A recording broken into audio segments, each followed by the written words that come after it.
Now it's time to take a look at what's got social networks, blogs and the online press talking. It's International Media Watch with Shona Bhattacharya. Nice to see you, Shona. Hi, Becky. So we're talking first of all about international presidents who are obsessed with Twitter. Right. Earlier I spoke about how some French politicians are having a hard time finding that right balance on Twitter.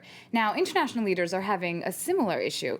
This Nouvelle Obs article talks about presidents, especially in Latin America, who are especially active on Twitter. In some cases, politicians have staff to tweet for them, but Argentine President Cristina Fernandez does her own tweeting when she announced that she had cancer on the popular social network. Hugo Chavez of Venezuela immediately put his own tweet out there.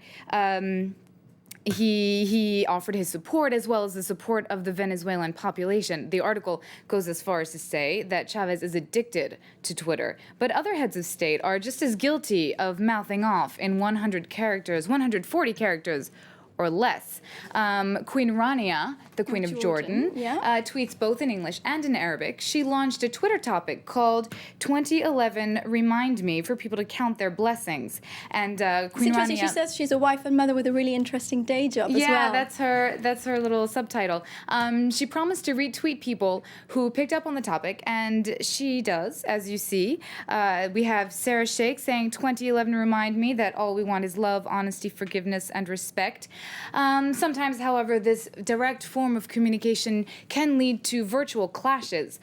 We have a British journalist who tweeted a quote from Rwandan President Paul Kagame saying, no one had the right to criticize him.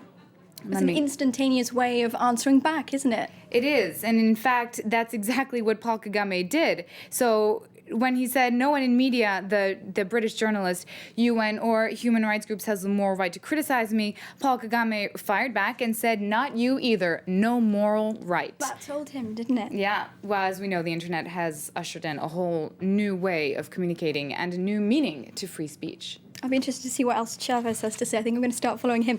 Right, our next story adds a twist to this week's Iowa caucus. A miscount, perhaps. Yes, exactly. It seems that Republican hopeful Rick Santorum may actually have won the caucus. As you know, the Christian conservative from Pennsylvania lost to Mitt Romney by 8 votes. Well, now an Iowa caucus counter, Edward True, says in one county the official results gave Mitt Romney 22 votes, but in fact he only counted 2. Now, True, his name is Edward True, thinks that it might have been a typo, but still that would have meant that Santorum won again just by a hair. Now, Santorum was asked... He doesn't really care though, does he? No, he doesn't, because he says that it's no big deal. In any case, he performed very well in the Iowa caucus, and there are actually other accounts of vote mistakes. This Atlantic Wire article says Santorum claims party officials told him he actually got 21 more votes. Again, Santorum would have won anyway. Now, on Twitter, there are mixed reactions to the whole thing. This user says that he's glad that Santorum made it because it would have kept Santorum from dropping out and ending all of his unintentional comedy. So the Iowa surprise, Santorum is calling it. Our next story is keeping Britain on its toes. What's that about? Well, on January 1st, a dead body was found on the Queen's grounds in Sandringham. And for now, inspectors don't know who the young woman is. All they know is that she was probably between the ages of 15 and 23 and that she was murdered, that it was not an accidental death. Now, investigators are still looking again, as I said, but on Twitter, users are turning the murder mystery into a rather unfunny joke. This is serious stuff to be laughing about, isn't it? It is. Oops, I'm sorry. That is not the one that I wanted. In any case, on Twitter we have someone saying that the body was found on the Queen's estate. Who's pissed her off this time? And another one asked, "Where's Fergie?"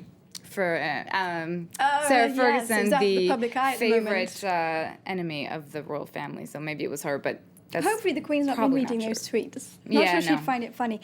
And we just have time very briefly for our last story, the web's reaction to Kodak's impending bankruptcy. Right, Kodak is actually responsible for bringing photography to the masses, and now it has to close its doors, and a lot of people are really upset about this news.